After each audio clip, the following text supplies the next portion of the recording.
So today I wanted to talk about hot flashes. It is going to be in the 90s today. As of this recording, it's technically fall, but here in Maryland, we're going to have another really hot summer-like day. So I thought hot flashes would be appropriate since heat doesn't make hot flashes any better. So I'm going to touch on briefly what hot flashes are in case you're unsure if you're having those, why we think they happen, and then most importantly, a couple of things that you can do, specifically herbs, just because I love herbs and they're amazing.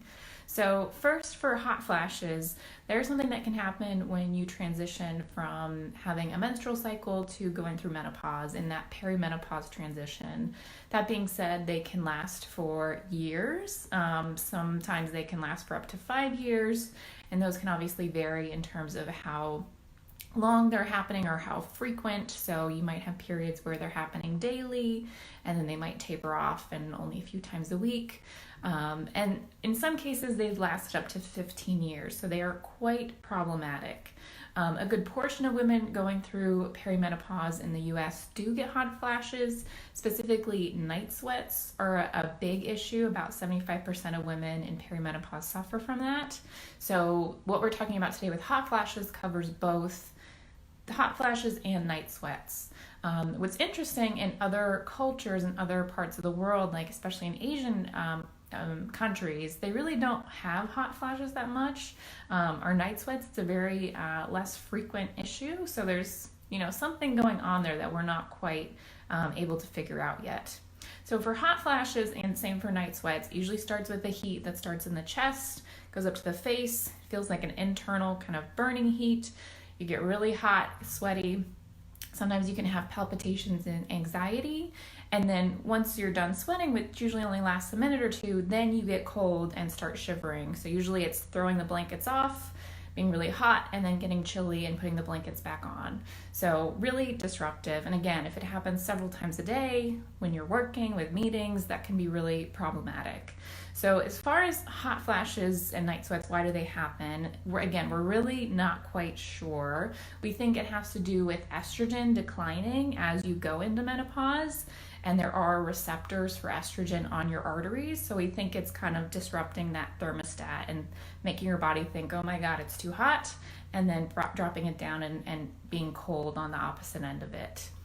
So as far as hot flashes go, some things, and again, this is for night sweats as well, some of the herbs that I love to use, the most well-studied for menopause is called black cohosh, or Simicifuga racemosa. So that is the root that we use for that herb. It can be used in conjunction with hormone replacement therapy, which I know a number of women are on for some of these symptoms. So that's a great herb to use and supplement with. It helps with reducing the hot flashes. It helps with night sweats. It helps with the palpitations, things like that. So it's a really great overall menopause herb. It helps with vaginal dryness, so all those issues that can suffer from that. For dosing, you can do in capsules, so you could start low at 40 milligrams and work your way up.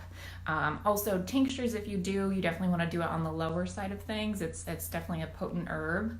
And like I said, it's generally safe when you're on HRT. Just if people have some liver issues, it might not be the best herb for them. But overall, it's a pretty safe herb to use. And again, it's the most widely used and studied for menopause symptoms.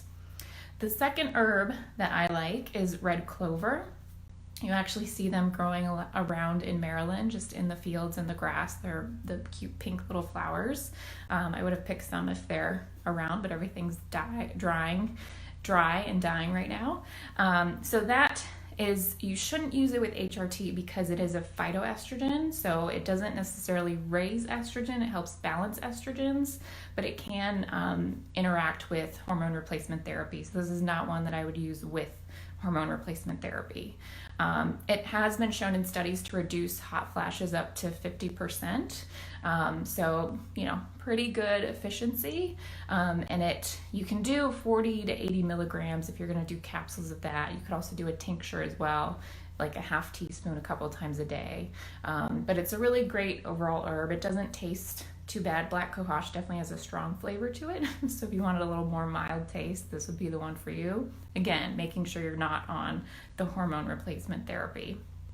And then the last herb that I love for hot flashes is sage. So sage, if you use it as a tea, it's a very cooling herb.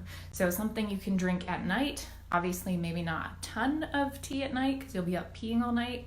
But if you drink sage at night, it helps cool the body down. So that way you're not getting those night sweats and hot flashes at night, disrupting sleep.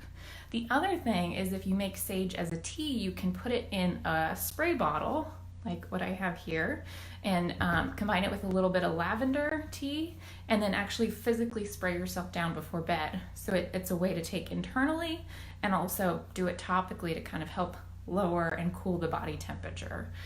So that's a great tool as well that people don't think about to use. So the 3 herbs, again, black cohosh, which is really common. It's widely studied, lots of research and support behind it. Red clover, which is another great herb, not using with HRT, and then sage, which you could use as a tea and drink internally or do a spray. So obviously there's a lot more to hot flashes and everything like that, but that's all kind of wanted to briefly cover today, some of my favorite herbs for hot flashes. So hopefully that was helpful. If you have any questions, please let me know.